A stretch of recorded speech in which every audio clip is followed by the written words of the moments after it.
Any heir worthy of the Sinclair legacy should have no trouble uncovering the 46th room at Mount Holly within a timely manner. But we're going to stick around a while. Welcome to Triple Click, where we bring the games to you. This week we talk about Blueprints. That's Blue, P-R-I-N-C-E, the puzzle roguelite game set in a mansion where each room is never in the same place twice. We live in this mansion now. I'm Maddy Myers. I'm Jason Schreier. And I'm Kirk Hamilton, and I don't know about you, but I can't wait to find room 46. I think there might be more to it than that. I think you're a liar. You found it already. You're right. I was kind of pretending to be a version of myself from a couple of weeks ago. Yeah, I don't even care about room 46 anymore. There's just so much else I want to know at this point. You've elevated your consciousness beyond the quest for 46. I've evolved. I care about chess pieces now. That's my new thing that I'm into. Interesting. Well, what are we even talking about? I mean, our listeners know that it's Blueprints at this point, but before we really get the chance to dive into Blueprints, which clearly we've wanted to do for weeks now, I gotta just say, Maximum Fun. It's our network. It's our podcast network that we're on, and we love it. And if you want to support our show and get a monthly bonus episode in so doing, then you could go to MaximumFun.org/join. And for $5 a month, you could get that monthly ep from us. This month, we are going to record a Beans cast, a spoiler-filled Beans cast, where we talk about Severance Season 1 and 2, because I don't think we've ever spilled the beans on Severance Season 1. So we're going to spill the beans across the board on a really cool, cerebral show about the workplace, just the corporate workplace and what it's like in the modern day. But there's a ton of other episodes in there. If you become a member, you'll find monthly ones going all the way back to the inception of Triple Click at Max Fun. So highly recommended. We really make it worth your while. And we appreciate all of you who support the show. It's why we don't have ads. And we're grateful for all of you. And you know what else is cool? Kirk, why don't you tell us something else cool that is going to happen? Okay. I have a very exciting announcement, something we've been setting up for a little while that we can finally tell everyone about. Triple Click is going to be performing live on stage in Portland, Oregon this summer. Yay. It's very exciting. I am psyched. We've been talking about doing a show in my hometown of Portland for quite a while now. We're finally going to do it. The show will be on Friday, July 11th at the Alberta Rose Theater. It's super exciting. I love this venue. It's a place that I've been to many great shows. You know, it's a really killer Portland venue, a lovely space. It's where they do the next waltz. I just saw Vijay Iyer play there. There's all kinds of cool shows, and now we're going to be one of them. Aww. So the show is Friday, July 11th, like I said. The doors are at 7. The show is at 8. It's going to be super cool. It'll be kind of a supersized live show. We've got a bunch of exciting ideas. There's going to be some musical surprises. Mm-hmm. Songs will be played. So, we have access to a lot of things we don't always have access to when we do live shows. So it's going to be a ton of fun. We're still planning some stuff out, but we're very, very excited. And we hope that some of you can come. So there are tickets for sale now. If you pre-order tickets, that's great, just because that kind of tells us how many people are coming. It makes it just a lot easier for us to plan stuff for the show. And of course, it guarantees that you'll get in. So pre-order a ticket if you are at all interested, if you want to come see us live. I think you're going to have a really good time. I am incredibly excited to finally play Portland. Link for tickets is down in the show notes. Come see us live. I'm very excited about this. Our first PNW show. We're really just going across the United States, slowly but surely. Where will we go next? Popular demand. It has been widely requested by a lot of people. So. I feel like if you live in Seattle, you just have to come and come to this one, because you never know when we'll be back. So anywhere in the Pacific Northwest, you should just come to this one. Drive on over, fly over, bus over. This is our PNW show for the moment. I would love us to do a lot of shows in my backyard, because it's very fun for me to do shows right here. So please come to the show and buy a ticket. Show us how popular we are there, and then that would tell us some data that we could interpret. For sure. Jason, what game are we talking about today? Well, I channeled my inner Kirk and I wrote a little intro, so I'm going to read that. Yes. Whoa. Okay.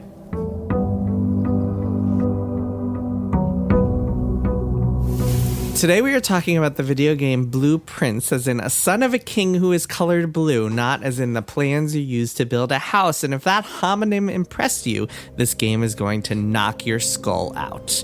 Blue Prince is the debut game from director Tonda Ross, formerly an ad maker, and his small team at Dog U Bomb.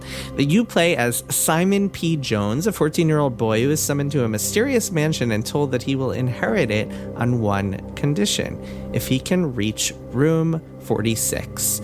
The catch is that there are only 45 rooms, and they're never in the same place. Every day you must map out the mansion, carefully placing kitchens and parlors and lavatories as you try to reach room 46 without getting stuck. As you go, you'll learn more about Simon's family and their secrets by checking out books from the library, scrutinizing photos with a magnifying glass, and learning that blue memos are always true, but red memos are always false. Or are they? You'll solve logic puzzles, open garage doors, pump water, do some math, and learn that the world of Blue Prince isn't quite what it seems. For the last month, I've done very little but play, think about, and talk about Blue Prince. It has become one of my favorite games of all time. Let's get into it by starting with some impressions. And let's try to keep them brief because we have a lot to discuss. Kirk, why don't you start us off?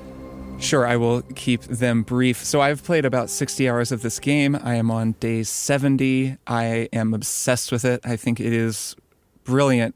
I agree with you. It's one of the best games I've ever played.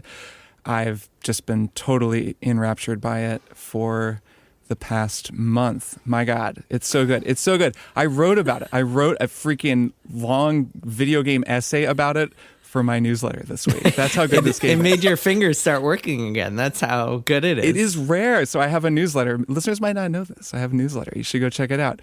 Maybe we'll link it in show notes. But it is, I mostly write about music. It's like music links and stuff. But I wanted to write about this game. I was like, this game deserves some real, like, some real consideration. So I wrote about it. I'm sure I'll talk about some of those ideas here. But man, I mean, yeah, we'll get into it. It's an unbelievable accomplishment. Maddie, what are your thoughts? Quick impressions. Yeah, I'm about 30 hours in, day 55. I had my first dream about Blue Prince last night.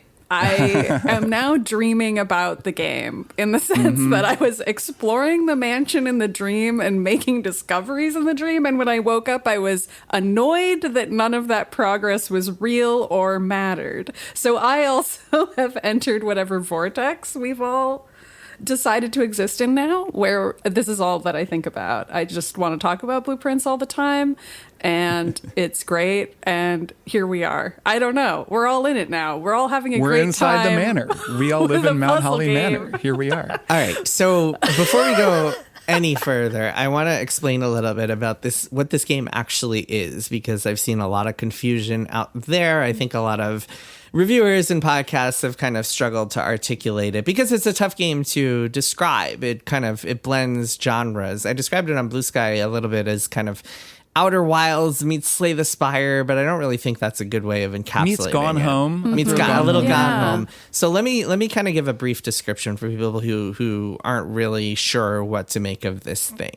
So the way Blue Prince works is it unfolds on multiple layers. On one layer, it's kind of a roguelike strategy game where you enter this mansion and you see doors, and every door allows you to draft a new room that will then position it on the grid of this mansion's map.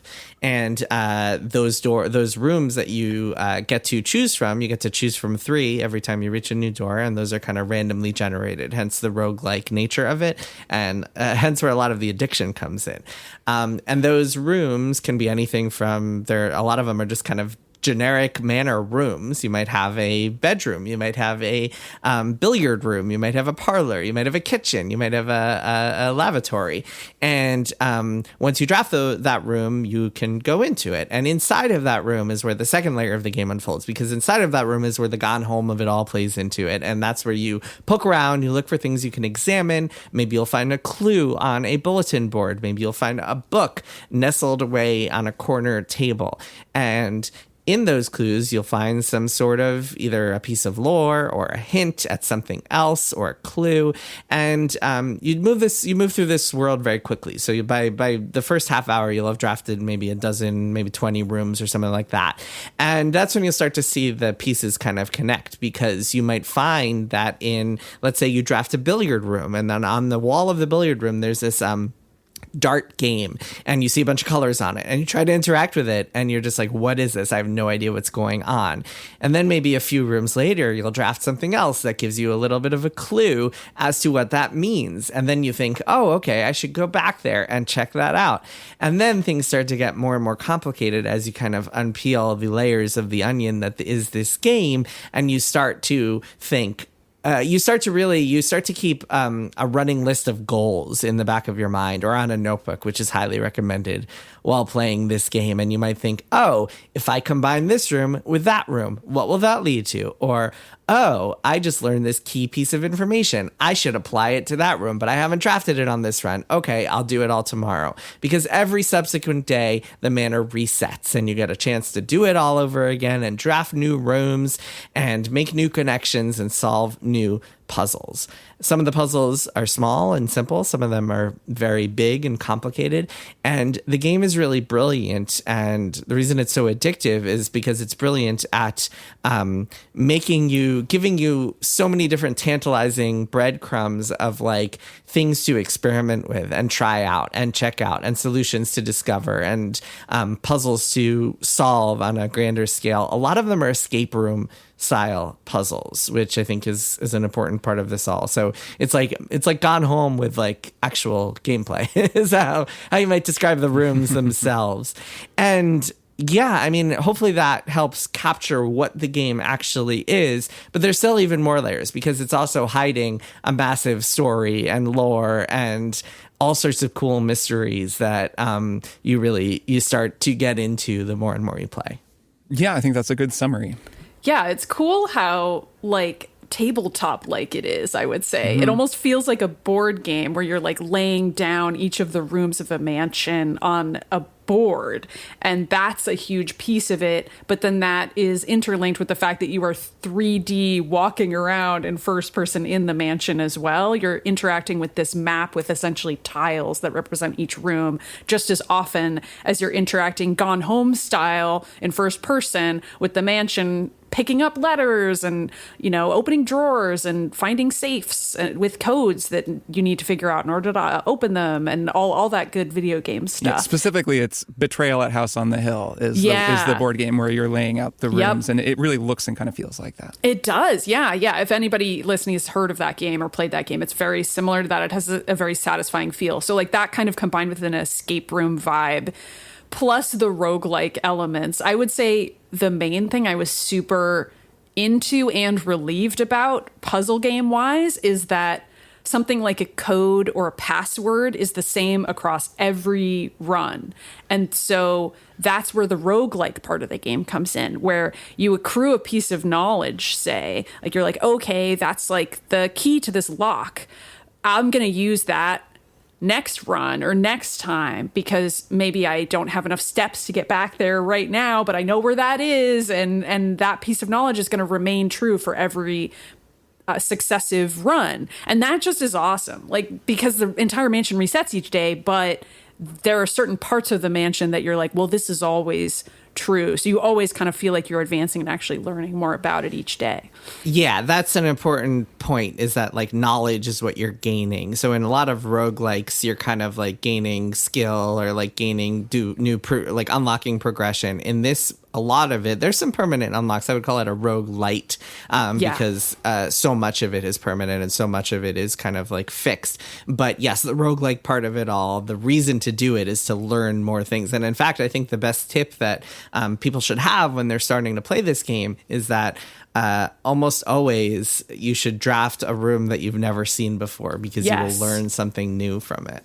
Yeah, just keep drafting. I mean, I feel like that was the key piece of information that I needed from friends and coworkers when I was starting, was because I was like, I don't understand the point of this in the first few days. Like, I'm just drafting rooms and I don't feel like I'm getting anywhere. But eventually you're like, oh, I have so many rooms that I actually do understand the strategy of it, and I'm starting to put together what's going on. One thing I think this game is remarkably good at is teaching you how to play it. The tutorialization in this game is exceptional. I've never seen anything like it. The tip you just gave, Jason, is a fantastic tip. I think we were talking and you mentioned it to me and I was like, okay, that's a good thing to keep in mind. And then was glad several times that I decided to draft a room that wouldn't have been the best for my current run just because it was new.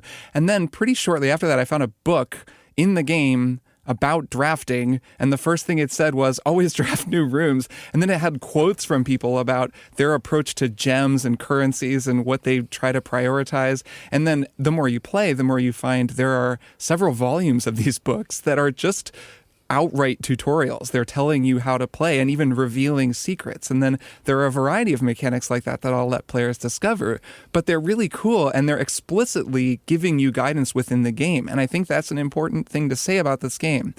This is not like Animal Well, which I've seen a lot of people say, especially I think, Jason, hearing that you played, up to the credits in 16 hours and then played another 100 hours. 140 hours is my current playtime. Sure. Yeah. And let's be clear. So I got credits in 20 hours and I'm at 60 and I'm still going strong. There's a ton I'm discovering. People hear that and they think, oh, is this an Animal Well thing where reviewers had this experience that no one else will have because they played it early and they were all in a Discord together, crowdsourcing these crazy puzzles? And I would say no, and it's important to anyone worried about that. This game very much is not that. I have gotten essentially no tips at all in the 60 hours that I've played, and I've made a ton of progress. I got to room 46. I'm way beyond that. I'm doing all kinds of crazy stuff. I've actually stumbled into some really amazing things that I know, Jason, it took you a long time to actually figure out, where I lucked into them.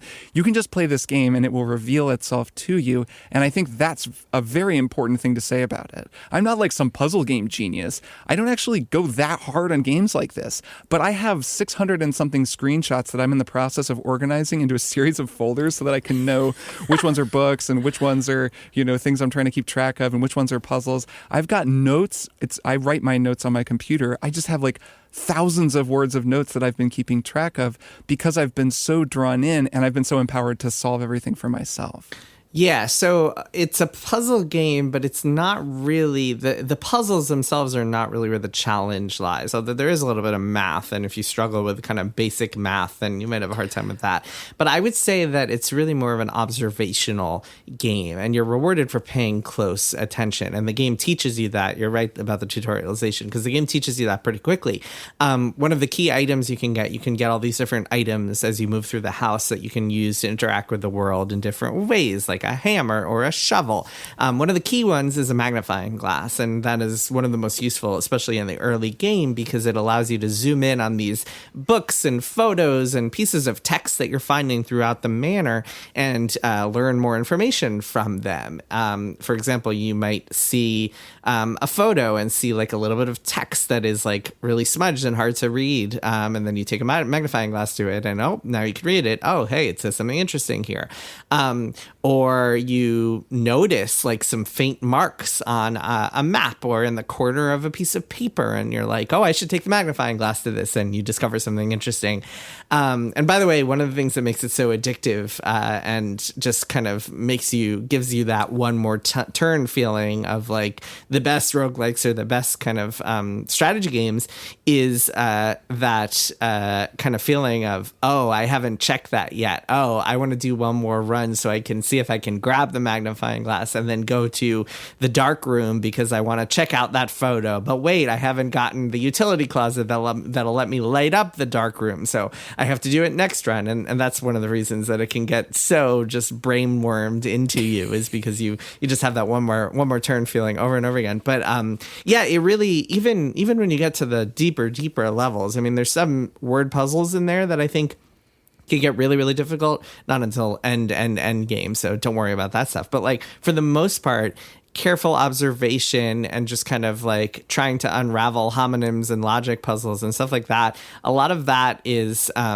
it's not super difficult. I think most people will be able to get pretty far in this game on their own, and maybe they can get a little bit of guidance or a little bit of kind of nudges from friends, but like there's no ARG required, there's no super brain like binary that you need to pull off. So in that sense, it's not like Animal Well, which I think the third layer, the kind of deepest layer of that game, required people to work together to solve it. This is a lot more self-contained, I would say. That's what I'm saying. Yeah, I would agree, but I also will say that solving the puzzles with a friend or two is extraordinarily fun as well. It's not mandatory in the Animal Well way where the game is designed for that in the end game, and you have to do it. This is just classic puzzle game style. Like the math puzzle, there's sort of like one specific math puzzle that we're all talking around, and the other puzzles aren't as math centric. And I just could, now. Don't make assumptions.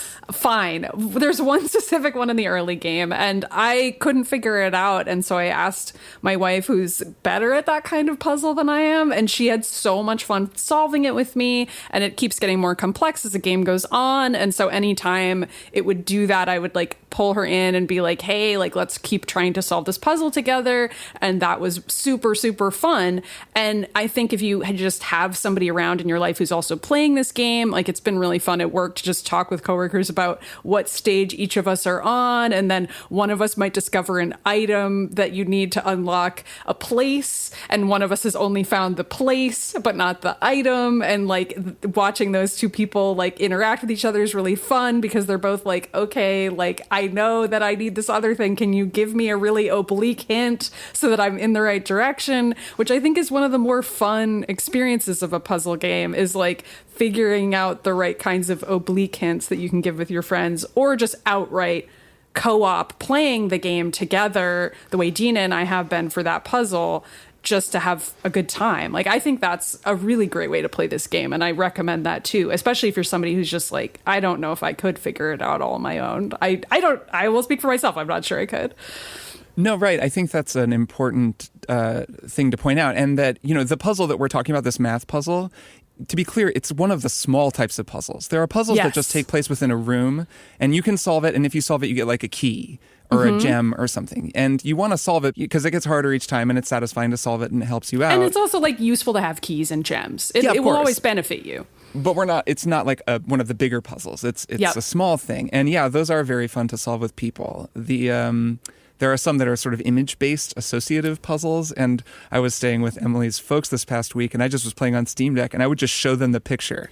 And I'd be like, okay, what do you think this is? Like, when you just look at this, just unfocus your mind, kind of tell me what you think. Because I was just trying to like work my way through what the solution could be. And that was another puzzle that was just one room. Yeah. And I didn't solve them all at once. And, I kind of kept redrafting that room multiple times. And then I found eventually that I solved it. And that, I think, while this is a game of observation, and that the observations are things that you can kind of just make, like each one is not that complex. It is a game of vast complexity, and I think that is worth pointing out, that the actual scope of the game is massive, and there are so many connections you can make. I would say it's a game of observation and association.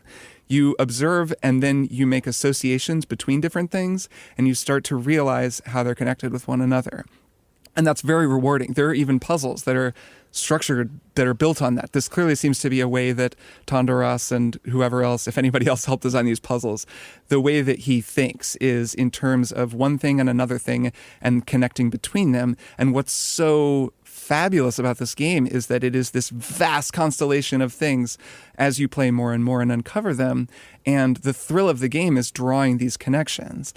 That's why you have to take notes. And I do think, the notes are such an essential part of this game. I just read through my notes. I just flip through my screenshots just on my phone. When we were traveling, I was just looking through them, rereading books, rereading old letters. A big part of this game is that repetition. This is actually what I wrote about. I think the repetition is so central to this game in a way that even goes beyond Outer Wilds, another puzzle type game with a lot of repetition, or Inscription, another game with roguelike elements, like with random elements and repetition. This game, the repetition is so crucial for the pacing and for how pleasant and ultimately relaxing it is to play. Let me tell a funny story. So when you start this game, there's an antechamber at the top of the map, right? You've got this 9x5 grid, and there's the antechamber. And you can tell after your first run, okay, I got to get to the antechamber. And that's really when you're kind of in strategy mode, as you said, Jason. It's kind of the strategy of how can I make my steps last until I get to the antechamber.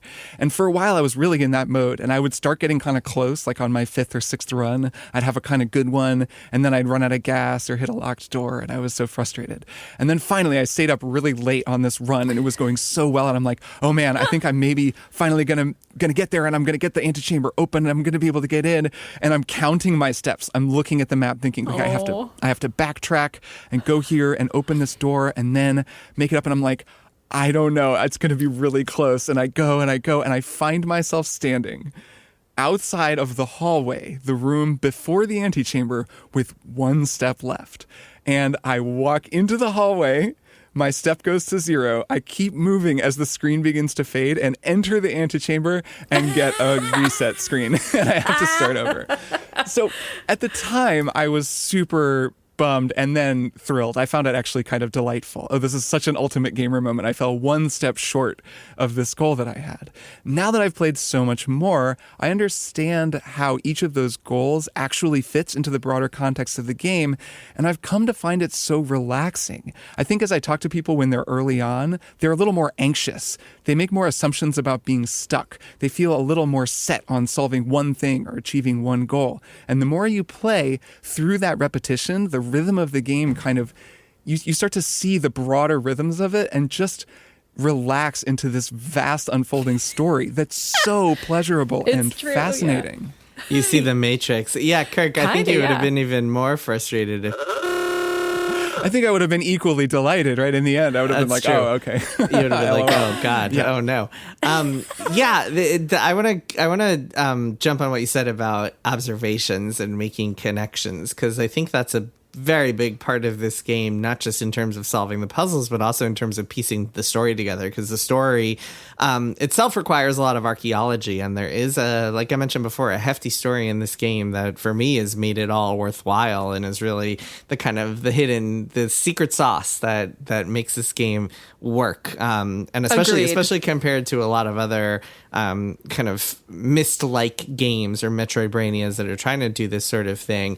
I don't think any of them have a story quite like this. Outer Wilds has an awesome story, but it's not quite like this. And Myst had a cool story too, and that always helped it. Again, not quite like this. This feels... Yeah, but I'm just saying, having a story in a game like this is such a benefit to me, where I'm like, this is motivating me. Yeah, and so with this, I mean, it just feels, it's literary in a way that a lot of those games are not. It feels like Tonda Russ, the director, writer, designer, has kind of hidden a fantasy novel in here, and it's just such a treat to uncover it and find all of the threads and kind of generations that it spans.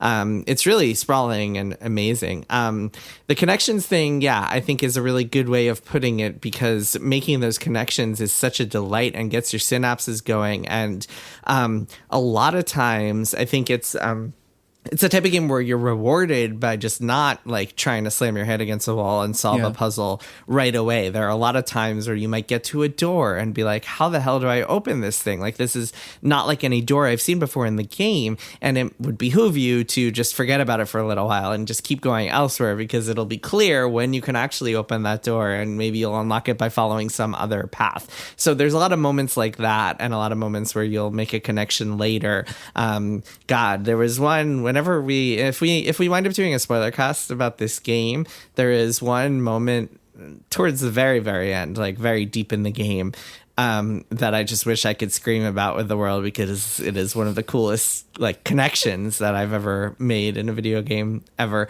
But I'll sit on that for now. But one thing I will say is that as you go, you'll get less and less, like the earliest hours of this game are probably the most frustrating, that period that Kirk described. And then as you start to make those connections, it really is quite rewarding. One other thing I'll say is that even though my hour count can seem intimidating, and Kirk, you were also intimidating when I told you I'd spent 140 hours on this game, a lot of that was me just experimenting and slamming my head against the wall to try things, because nobody else in the world, other than like 3 or 4 of us who were like, had gotten further than anybody else, and we're just talking about it in a Discord, nobody else in the world had gotten that far. I think for most people, when you play this game, you won't have that experience. And if you need guidance, as we kind of did at different points, you will be able to ask a friend or ask the internet or ask Reddit for like a little nudge to help you through certain moments. Because there are some moments later in the game where I like definitely needed guidance to figure out what to do next. That was usually the part. Like usually when you have an idea of what to do, you can kind of piece it together, but trying to figure that out can sometimes be a challenge. Can I just shout out the writing a little bit more, or like a little bit more in detail? Because I am incredibly impressed by the writing in this game. The narrative is one thing, and the narrative is exceptional, this broader narrative you're talking about. But the moment-to-moment writing, you're reading so many newspaper articles, letters from so many different characters. There are children's books in this game that are convincing children's books. They could basically be children's books from the 1980s. There is so much wonderful art. I think that the aesthetics of this game are exceptional, and the way that the art and the writing mix together, the handwriting, the way that each person's handwriting tells a story, it's just incredibly, incredibly impressive. They could have gotten away with having pretty good writing in any of these, written examples, and instead they're exceptional. And that really goes across the board. The art in this game, I think, is wonderful. There's so many great examples of art. The soundtrack is fantastic. It's by this Dutch jazz duo called, what are they called? Trig and Gusset, who I am now listening to. It's a bass clarinetist and a keyboard player. It's really bass clarinet heavy. Bass clarinet is basically the instrument of this whole game. It doesn't sound like any game I've ever played before, and it's beautiful, especially at these key moments when the soundtrack kind of deploys and this bass clarinet just carries you forward, and it's so cool.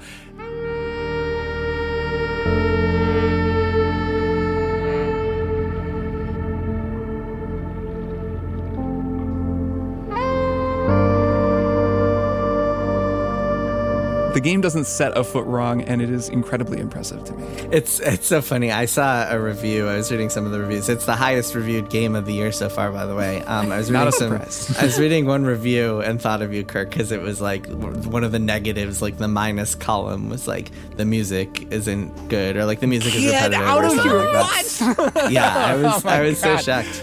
There's no accounting for taste. That's bizarre. The writing is incredible. Tandaros is really good at writing all these different characters and making them sound distinct. He also does this brilliant technique of having a lot of the letters and correspondence in the game be written in people's handwriting, and doing different handwritings for different people. Yeah. And sometimes you might notice kind of matching handwritings here and there, and put on your Hercule Poirot hat and realize that like, oh, this character is actually this character. Yeah, whatever, man. Hey, this is America, Kirk. That's true. Freedom fries, baby. It is really the kind of quintessential detective game, archaeologist game, whatever you want to call it, where you're just making leaps of deduction and finding things and digging into things. And yes, the writing being stellar, I think kind of is what really ties in. That combined with the story is really what just kind of makes the whole thing hum. It's the engine that just drives the whole experience and makes it feel special. One other thing I'll also say is that like, I think that it can be easy for a game like this, a puzzle game like this, a Metroidvania, so to speak, to feel frustrating when you've hit a dead end and you don't feel like there's anywhere you can go from there.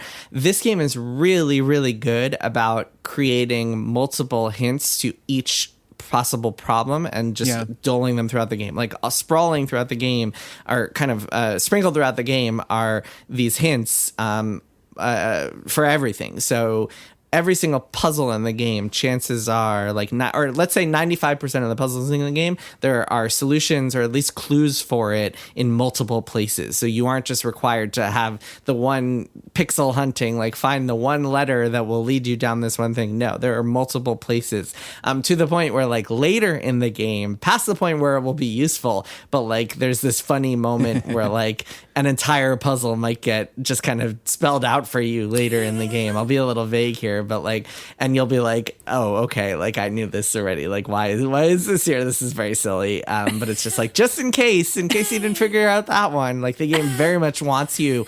It's a game that doesn't want you to be. It's kind of, man, I enjoyed The Witness, but The Witness felt like a game that really wanted you to not solve it in some ways, or wanted you to be like, F right, like you. philosophically, it wanted you to be stuck. Yeah, it wanted you to be stuck. This is a game that wants you to have an amazing time. Like it wants you to be. It wants to guide you. It wants to help you out. It wants to help you answer all of these questions and solve all of these mysteries. Although I will say, the place where I'm at right now, I'm still trying to figure out if there is more to find in the game, and that's kind of a surreal experience where you don't even know if there's more to uncover. You feel like there must be, but you don't even know where to start, which is kind of an interesting experience. Maybe there are no worlds left to conquer for you. That would be sad for you. I will say, I think maybe the one downside, and it's something that I think might already be changing about the game, is that there are random elements to the game, and that's part of any roguelite or roguelike game. And sometimes I had runs where I'm like,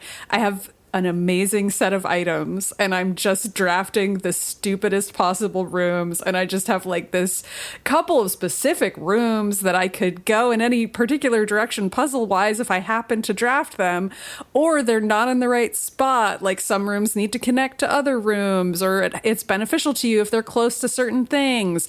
And I don't know if this is something that's being updated, but I wouldn't be surprised if like some of the RNG of the game is getting a little bit massaged, because there were also moments when I was playing where I felt like I just so happened to get lucky in a good way, where I was like, oh, like I'm just finding all the right items for this moment that I need them. But like, who knows? I could also just be describing luck. I just had deja vu.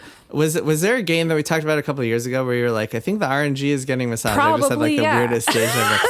I mean, we talk about puzzle games a lot on this show. It is true. So I don't think the RNG possible. has gotten massaged. I think what you'll find, Maddy, as you play a little bit more, is that there are more ways to manipulate the RNG than you might have realized in the past. Of course, yeah. And the more I play, the more I find either items or circumstances that allow me to have some type of leg up. And I think when you're in like days 20 to 35 or so, that's like when you're probably going to really feel it, or at least when I did, where you're like, I'm far enough in the game that I really like it and I understand it well enough to be frustrated by what I can't quite draft or discover yet. And I know what I want, but I can't get there. And then eventually you reach like cerebral monk mode, like Kirk is describing, where you're like, all things are possible. I'm seeing the Matrix, and I'm cool. My tip for you, Maddy, would be, well, there are a few tips. Get one of the drafting guides, because that'll help you like kind of conceptualize the best way to lay out the map. But also there's a room that's pretty easily available from the get-go called the boudoir, which is, am I mispronouncing that? Boudoir, whatever, man. A lot of French words it's in actually here that we're teaching Jason about. Boudoir. The true final puzzle of Blueprints is pronouncing the French words correctly. And if you get the boudoir, the bidet, that's a different room. There are two dice in it that you can use to redraft your 3 rooms. Those are like secretly the most powerful items in the game. So you want the one of the kind of ways to avoid frustration is to get those and just save them for when you're at a point where like where like you only have dead ends and you can't go any further unless you get a new set of potential rooms to draft. But yeah, you'll find that to be kind of less relevant the more you play. But yeah, I can definitely see how you would hit a sticking point. My vote for the one real flaw of this game is that there's no way to suspend it mid-run. Yes, you have to just give up. So if you have to suddenly stop playing because your kids need you or something, you have to give up mid-run, which that to me has been... This is a big benefit of the Steam Deck version. Yeah, you just put it down. Nice. Yeah. Runs really well on Steam Deck, right, guys? Like it's been running well for you guys? It does get a warning that the text is small, and it is, but usually, I mean, you can highlight items in-game, even without the magnifying glass, and see them pretty well, but when you're looking at the map screen, it's pretty tiny at various points. Yes, I played a ton of this on Steam Deck, and I also played a bunch on PC, and I do have to say the text size thing is real. It's not the biggest deal in the world, but there are times where I really wish the thing I'm magnifying, this very complex, whatever formulation written in a tiny little place, I just wish it was a little bigger and a little clearer. And my screenshots from Steam Deck are just lower resolution, and I wish they were higher res. So it is a thing, but yes, generally fantastic on Steam Deck. And it's wonderful that you can just suspend the Steam Deck and then come back to it. Yeah, that's a big perk. Yeah, but it looks so nice on the PC, on the big screen at my 2K resolution.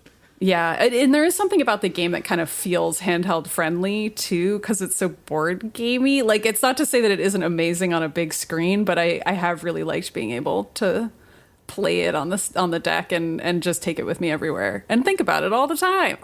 My way of playing, and I don't know if this will be fitting for everybody, but my way of playing has been so I'm playing on PC with a controller, and I am taking photos of everything, every document, every photo, every important piece of information with my phone. And the reason that it's useful on my phone is because then I can very easily just reference it while I'm playing by just pulling up my phone and going through the screens. Oh, yeah, I have it synced via Google Drive to my phone, so I do the same thing, but it takes a couple extra steps. Also, one of the cool things that you can do in this game is you can kind of make connections about things or like really play the game when you're not actually playing it. So sometimes while I was like in the thick of it a few weeks ago, I would just be like, okay, done after a 10-hour marathon session. Now I'm going to go to the bathroom and just sit on the toilet and just like look through the photos I took. And I would make connections in my head that way.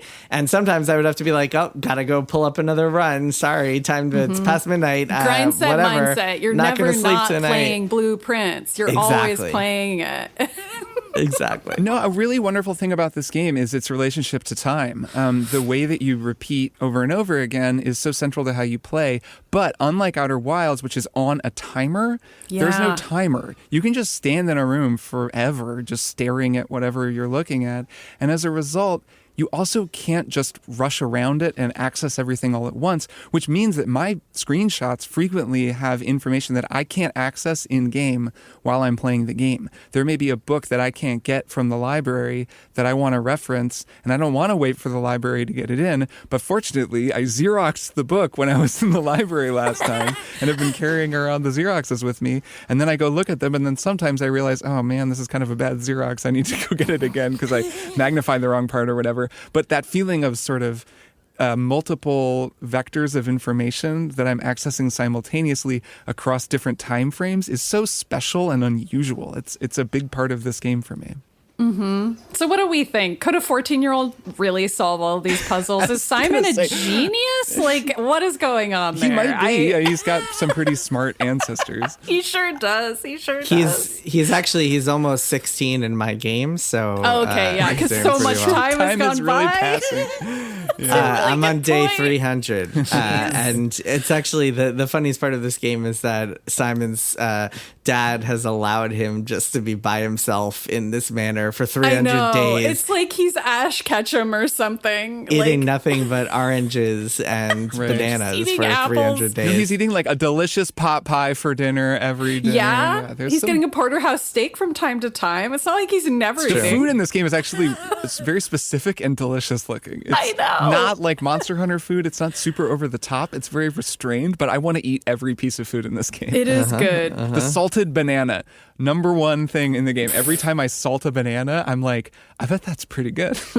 It's probably kind of good. Yeah, salting an apple. Why not? Yeah, I don't know. It'll probably taste it's good stronger. It is good stuff. I feel like we need to talk more about this game. Maybe we'll just do another episode next week where we talk more about it. Maybe. I don't know. I could talk about it forever. There's so much to say. Because especially once people have started playing it and we can get a little more specific about like the early puzzles and what you do and whatnot. One more thing I'll say, when you roll credits, you will find yourself with like a whole lot of leads and background information. And I think a lot of people will be intimidated at the sound of like, oh my God, there's so many hours. You do so much after you roll credits. I think it's possible to like roll credits and be like, okay, that's it, I'm done. But chances are by the time you roll credits, you'll be so hooked by this game and its mysteries that you'll want to keep discovering things and finding more. And that is a very cool feeling that very few games evoke. And it's important it's important to underline that the game becomes more and more relaxing the more you play it. It doesn't actually feel stressful and overwhelming. I find it to be a very calming experience now. And I think that's part of what you're talking about, Jason, is that you roll credits, you make some big discoveries, you make some big, you get your adrenaline going, you're really excited to have achieved some things.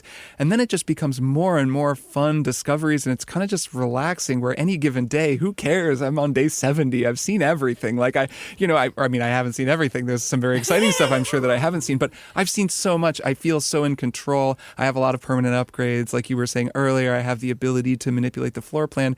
It's just so fun and chill. I just love playing it now. So I don't want to stop.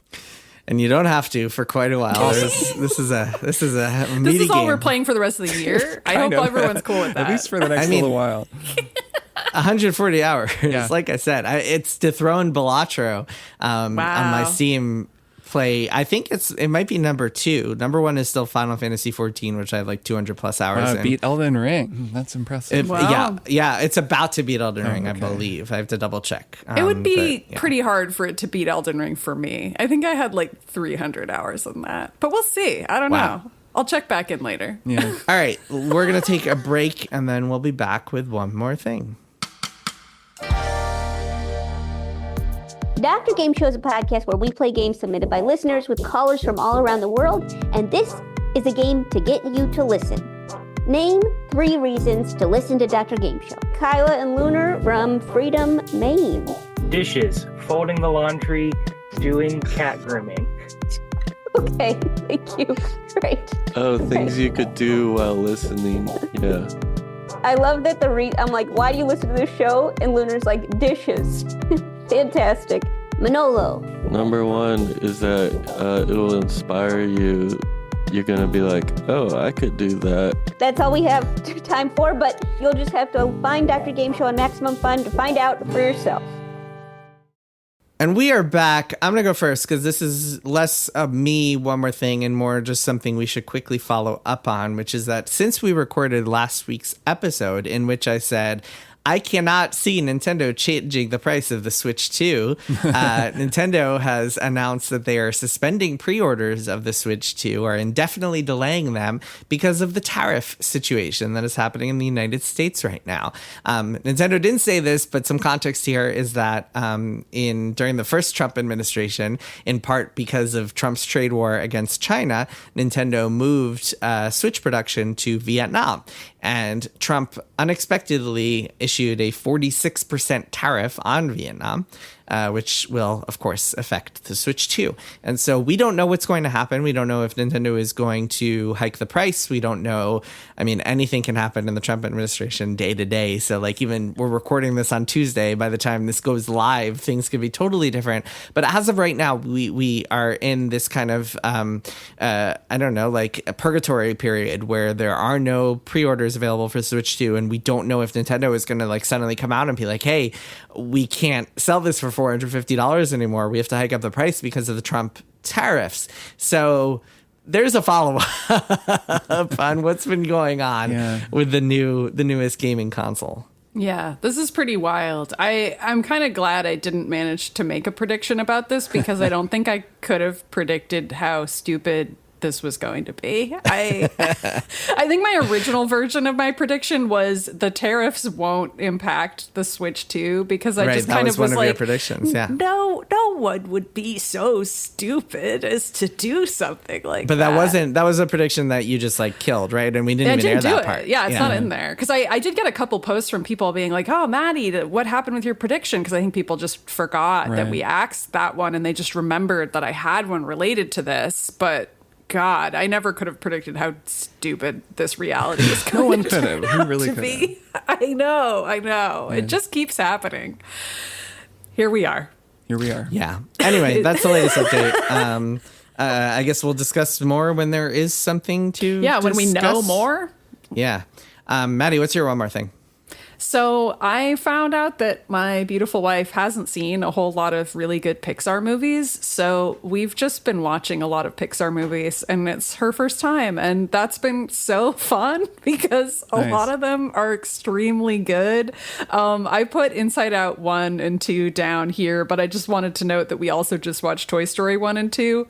these are all good films. If anyone listening has somehow managed to avoid watching any of these, you should watch them. But out of all of them, I just want to recommend Inside Out, the first. I really liked it the new time around, the most recent time around. I thought it was pretty great. And the second one's fine. I just think the first one is actually like a pretty cogent commentary on the way people's brains work and the fact that you need to have some sadness in your life in order to move through grief and process it. And it's just interesting to me when the writers at Pixar come up with some shockingly adult existential commentary to make in kids' movies. So I don't know. I recommend it. If you're an adult out there and you're just like, I've never really seen any of these, that one's pretty good. Inside Out, the first one. I never watched this, so the second one's pretty good. I never watched the second one. It's all right. I think it's hard to beat the first one. They like add more little characters inside of the head of the main girl and Inside Out too, and they're fun, and they kind of try to do the same thing again. But I think it's hard to recapture that central premise in a way that still makes sense. Has that spark. Man, Inside Out 1 also has the most brutal cry I think I've ever had watching a Pixar movie. That was rough, man. That whole Bing Bong sequence. Yeah, I cried again watching it this time. Yeah. Get out of here. I would fast forward through that if I rewatched that movie. It is good. It's a little, it's pretty manipulative, but it is. It does also have that Pixar thing where you're like, are you guys just manipulating me? Right. Like the first 10 minutes of Up or whatever, where you're just like, I can't deal with this. What's going on over there? Are you trying to kill me? Please stop. But yeah, it's pretty good.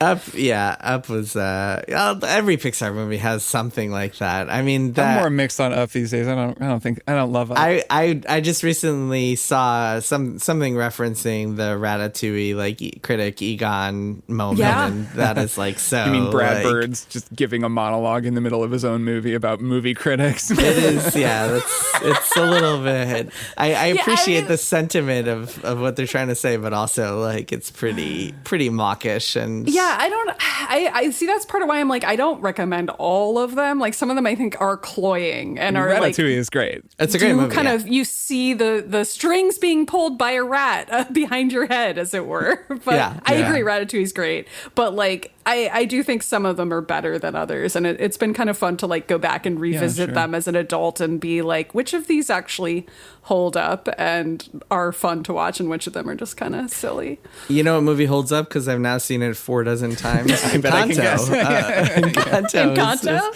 still holds up in this house. Nice. That one's pretty good. I say that unironically. I mean, every moment of that I think movie. It's a good There's film. no bad moments of that movie. It's just a fantastic, nice Banger and short. tracks. Music is amazing. Yeah. Oh yeah. And my kids are truly obsessed in a way they've never that's the only movie they want to watch. They don't want to watch anything else. Encanto is like they're Frozen. I think for a lot of kids it was Frozen. A few years. back. But the music is so much better in Encanto than Frozen. I'm just saying that like there for a whole generation of kids or sub-generation, Frozen was the movie that they just watched over and over and over and over and over. And it's true. I think the advantage Encanto has for my kids is that there's no like violence or action or like they really like it because it's just a story about people and it's all in character a house. drama, and that's like Exactly. as stressful as it ever really gets. Yeah, Exactly. The thing they used to like ask to fast forward when like the grandma is yelling at the main character and stuff like that. Cute. Kirk, what's your one more thing? So my one more thing are some books I've been reading that I've mentioned a few times recently, actually, but I wanted to just make them a one more thing, and that is the Slough House books by Mick Harron, which I am still reading. I made these my one more thing a few months ago, or maybe longer, where I was reading the books along with the TV show Slow Horses, which airs on Apple TV Plus. And I had started watching the show and really, really liked it. It's a fantastic show. Gary Oldman is sort of the performance to write home about, but really everyone on it is fantastic. It's this great British spy show, very dryly funny, but also just good spy stuff. Started watching that and then found the first book, which is called Slow Horses by Mick Harron, in my dad's bookshelf when we were cleaning out my parents' house. And I was like, a little like, oh, well, my dad read this and I didn't even know he'd read this, and was sort of sad that I never got to talk to him about it. So I took the book with me and then read it and really liked that. So I'm recapping a story I've already given on a one more thing, where I basically then read the first 4 books in this series, which correspond to the first 4 seasons of the TV show. And then the question at the time was, am I going to keep reading these books now that I've run out of TV seasons? Am I going to get ahead of the TV show? And the answer has been yes. I have kept reading them. I have read, let's see, I have read London Rules, Joe Country, Slough House, which was a good one, and I'm currently reading Bad Actors. And the more you read these books, the more you get kind of embroiled in Harron's own lingo. He has all this jargon for, people who are working for the service, and Joe Country is one of them, and London Rules versus Moscow Rules. I have no idea if any of this stuff is real. If anyone who's ever worked for the security services reads these books and is like, what is he talking about? Joe Country? Because like a Joe is a spy. They'll be like, oh, you can't leave a Joe out in the cold. And they always talk about your Joes. That's kind of a thing. I don't know if that's a real term, but in the universe of this book, it is very convincing. This book presents a very convincing spy imaginary. And I've really enjoyed reading the next 4 books. I think now that I don't know what's going to happen, I'm more struck by the structure. And I think that is something that Mick Harron does very interestingly and is probably the big banner item on these books. He writes in a cross-cutting style where each of these books takes place over the course of probably a day or 2, maybe 3, but they're almost all real-time stories that just begin in the action, usually with some mysterious event that then gets explained later, and then they just begin cutting. And there are all these main characters. The members of Slough House, of the sort of slow horses, are all the main characters. To explain this to anyone who hasn't watched the show, the premise is that in MI5, there's kind of a house for fuck-ups. It's like an assignment that you get if you make some mistake. You leave a classified document on the train, or you have a drug problem that could be used against you, or you're a gambling addict, whatever. Each of the characters has some kind of a major disaster or problem hanging over them, and if that happens, you get assigned to Slough House, which is known among the service as just, this is the shit posting. You will never leave. You cannot get back to Regent's Park. You will never return to the service. You will just sit in this house and write down a huge list of everyone who's ever checked out a weird book and not returned it, and you'll just do pointless busy crap for the rest of your life until you quit. The whole point is to try to get you to quit. And this guy Jackson Lamb, who is this, it's like Lumen, except it has a little bit of that workplace. It's definitely a bit of a workplace comedy. Everyone there is, there's a variety of characters there, and I've become very fond of all of them, and actually greatly miss some of them because this series is uncommonly willing to kill off main characters. People get killed right and left. And it's actually a very effective way to do that. But anyway, so we're cutting between all these different characters, that we've gotten to know over the years, and some that are new. There's Diana Taverner, who's the now head of MI5, and she's this kind of cutthroat spy lady. And then there's Jackson Lamb, who's the head of Slough House, who's this disheveled monster of a human being, a horrible dude who's also maybe secretly fond of the spies that work for him at Slough House, or at least not willing to let them be killed all the time. Anyways, so you get to know all these characters, and you're just slamming back and forth between them. And Harron is relentless about cliffhangers and making you know someone died, but you don't know who died, and kind of pulling you along. So the books become incredibly propulsive to the Stephen point, King style. Even more so, to the point where recently there was a major character death, or maybe not a death. There was this kind of cliffhanger at the end of a book that just left me kind of gasping for air. I was really shocked by it and didn't know what to do, and then started reading the next book, and of course this fucking dude, this writer, is not gonna tell me forever whether that character lived or died. And I finally just looked it up because I was like, okay, I hate this. I just want to know just if this character is dead or not. I looked it up and then continued reading and was glad that I looked it up. So anyways, these books are super fun. They're really, really funny. He's actually really a tremendous writer. He has a real command of sort of imagery. He loves to use the imagery of London to sort of channel a certain energy or another one. He's a very evocative scene setter. He writes hilarious dialogue. His characters are all very funny and acerbic. So I am still loving these books. And yeah, I'm having a great time reading post-show, even though I will never not picture Gary Oldman as Jackson Lamb. He's so perfect that I just picture him, but that's fine because it's perfect casting. Sounds good. Yeah, these sound really good. They're great. I want to check them out. They're a Why lot don't of I have fun. infinite time to just read? Well, you could just watch the show too. The show's very good. I mean, anyone could just watch the show, and it's fantastic. That's true. Or you could just play Blueprint. I know. That's the main thing I'm doing right It's hard now that there's so blueprints. It's true. I'm reading books in a library. It's just inside of Yeah, blueprints. man, I just sat down the other night and read a whole book in blueprints, and it was long. And I was like, this is a good book. I'm just going to read there. it. There's some books in there. Yeah. Good Oh, times. boy. Oh, God. All right. That is it for this week's episode. Go and book your travel to Portland right now. Yeah. And come see us in a few months. Yeah. July 11th. Going to be super fun. Tickets are in the show notes. And otherwise, we'll see y'all next week. Yep. See you both next week. Bye. Triple Click is produced by Jason Schreier, Maddy Myers, and me, Kirk Hamilton. I edit and mix the show and also wrote our theme music. Our show art is by Tom DJ. Some of the games and products we talked about on this episode may have been sent to us for free for review consideration. You can find a link to our ethics policy in the show notes. Triple Click is a proud member of the Maximum Fun Podcast Network, and if you like our show, we hope you'll consider supporting us by becoming a member at MaximumFun.org/join. Find us on Twitter at TripleClickPod, send email to tripleclick@MaximumFun.org, and find a link to our Discord in the show notes. Thanks for listening. See you next time.